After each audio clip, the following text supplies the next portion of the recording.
Hello everyone, welcome back to this course. So firstly today I will discuss today's agenda. So we will cover these 5 topics. Firstly we will understand the basic interface of this Excel, then few important shortcuts, and then basic formattings, and two very important topics, freeze panes and split screens, and then our very basic Excel formulas or why we use Excel.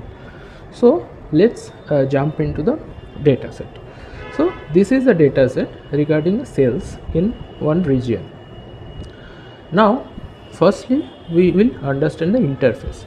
So the top, at this top, please follow my cursor, you can see at this top this part is called the quick access toolbar. Now the things you can see like file, home, insert, draw, page layouts, these are called tabs. Now you might not find few tabs like developer and others, power pivot, in your Excel because those are inserted in the later stage. I will discuss how to insert them when we will work with these tabs. Then now it comes under each tab you will see different groups, and these groups are set in this huge white tab. This white huge tab is called ribbon. So under this ribbon, these small portions like this clipboard, this is a group. Like this font, this is a group. See, alignment is written over here, so alignment is another group. So we can say this font is a group under home tab, this alignment is a group under home tab. Like this we can say. Now we can see that there is this box where you can see the cell ID is written. So this box is basically formula box. While we write any type of formula in Excel or any text in Excel, this box, in this box we can see that. Now you can see that here is mentioned A1, that means in which cell this text or the formula is written, you can see from this box A1. Now let's come to the naming convention. What is A means the column name and 1 means the row name. So these are the columns A, B, C, D, these are columns, and rows are 1, 2, 3 and 4 on and so on. So if we want to say that we are in the first cell of this Excel, so which cell is this? A1, that means A column and row 1. Now moving on to the lower part of the Excel. So this part where you can say that ready, accessibility, these things are written, this part of the Excel is called the quick access toolbar. Now at the right hand side you can see that zoom in zoom out button, so that you can zoom in and zoom out this data set. Like if we want to zoom it, we can do this, and if we want to zoom out, we can also do this. Now here are 3 types of previews in the Excel. This is normal preview that you are seeing. Now the next is called the page layout preview, and the fourth is called third one is called the page break preview. So in the page break preview, what happens, I am not going into details. What happens is actually you can see up to how much you of this data you want to print out, and in the page layout view you can see that what amount of data is getting print out while you want to print the data. Now so we have understood more or less about the interface of the Excel. So today's first agenda is more or less done, so we can make it green. Now coming to the next agenda. So the first shortcut I will tell you is that selecting the whole sheet or the whole workbook, we use Control A. See, if we use Control A, the data portion that you will work with is fully selected. Okay. Now the next one is Control down arrow. What it does is it brings to the last row of the data, and if we similarly click Control up arrow, then it will bring you to the top of the data. Now if we want to select this first column but not the whole first column, the data portion of this first column, so we have to select Control Shift and down arrow, so we can select this whole first column's data. Now if we want to select this column names only, that is from cell ID to unit price, then we need to select this first cell and press Control Shift and right arrow. See, you have selected this whole column names. Now one method I have told you to select the whole data is Control A. Another method you can use is Control Shift right arrow, and post that you have to press Control Shift down arrow. You can select the whole data by this process also. Now if you want to select certain columns, like say B column or C column, then pressing on the name of the column you can select those. But another thing is, if you want to select few columns one by one, that are present one after another, so you need to press Shift button. You have selected B column, now press Shift button and then hold it and continuously drag it. So you have selected from B column to E column. Now here specifically note that not only the data is selected, but the full column is selected. How we will understand? Let's get down to the data's last row. See, this full column is selected, not up to the data's last row it's selected. Okay. Now another thing is that similarly we can do it for row. Select this and press Shift arrow, Shift key, and drag it down. Now see, so many columns I have, so many rows I have selected. Sorry. Now the next thing is, if you want to select multiple columns but that are not present one after another, so what to do? I have selected this B column, then press Control key and then press D. Suppose you want to also select G, you keep pressing the Control key and then press on G. Now see, these 3 columns are selected. Same case will be happening in case of rows. So this second part is also done. Now moving on to the last third part, that is basic formatting. Suppose we want to insert the name of this data at the top of this data. So see, what I have done is, I have clicked this number 1 and then I have pressed the right click on the mouse. You can see there is an insert option. I have clicked on insert. Now I will write here, it's the sales data. Now it's not looking so good. So what I will do is, I will merge these cells up to G and see here, merge and center.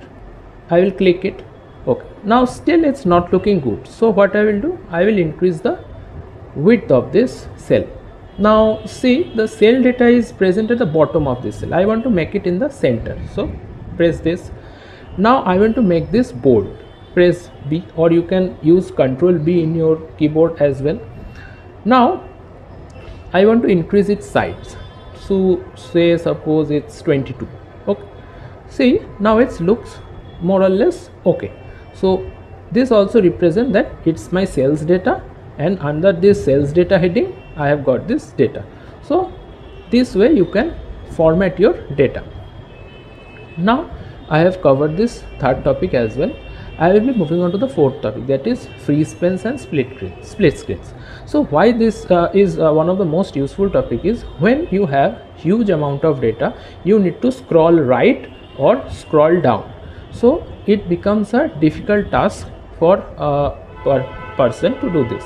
So suppose I want to see that for this salesperson Charlie, and I want to see this unit price, only the unit price. Now I will go to this view tab and I will click on freeze spans. Now there is a thing that we have to understand. I want to freeze up to this salesperson column, and I also want to freeze this top column names. So I have selected the cell phone that is after this salesperson column and below this row names. So I have selected this phone. Now I will click on freeze spans and yes, it's done. Now see, now you can see this. See what I have told, that for Charlie I want to see that unit price. See what's happening. Have you seen this? Okay. Now I want to unfreeze this.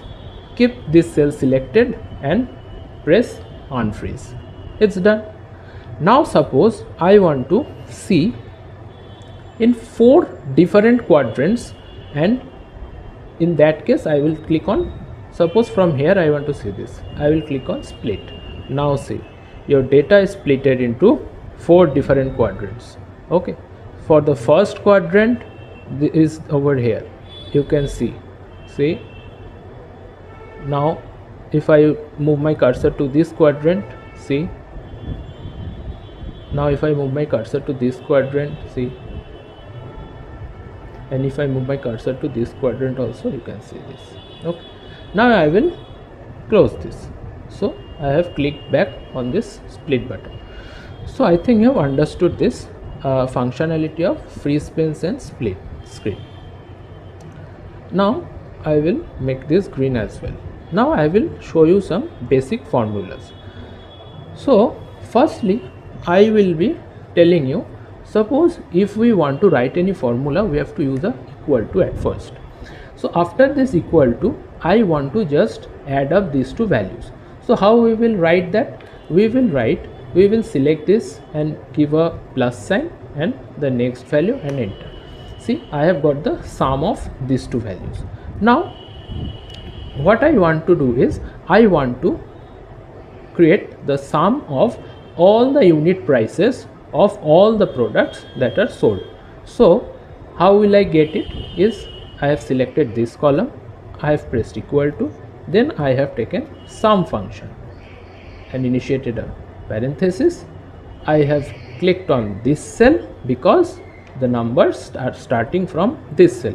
Now I have to go up to the last row of the data. So what shortcut key I will use? Control Shift down arrow, and I will press enter.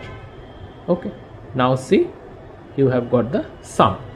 Another important thing that I want to show you is that, suppose I have again clicked on this 25 and I have pressed Control Shift down arrow to select up to the last row.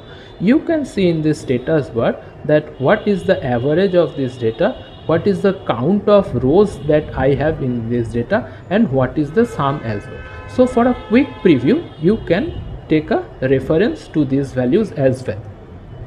Now see, I want to do average. So this is our sum. Now I want to do average. So I will write equal to, then I will write average. I will select it and press tab. Then again I will select 25. So that means the cell G3. Then Control Shift down arrow and I will press enter. See, you have got the average value as well. This is the average value. Now I want to see the mean value of this unit prices. So the which item is being sold at minimum prices. So I will write min. I will open a bracket, again select this G3, then Control Shift down arrow and press enter. See, the minimum value is 25 in this unit price column. So this is for min function. Now I will see the max value of this items. So equal to, then I will write max, open the bracket, I will select G3, Control Shift down arrow and then enter. So I can see that max value of unit price is 800 rupees. So these are few of the basic Excel formulas that we have learned today. So we have covered our agenda today. So thanks for watching this video, and if you are stuck, please rewind back into the video and go through the concepts. I think it will be clear to you. So thanks for watching this video. Please subscribe to my channel and follow. So please wait for the next video and keep watching.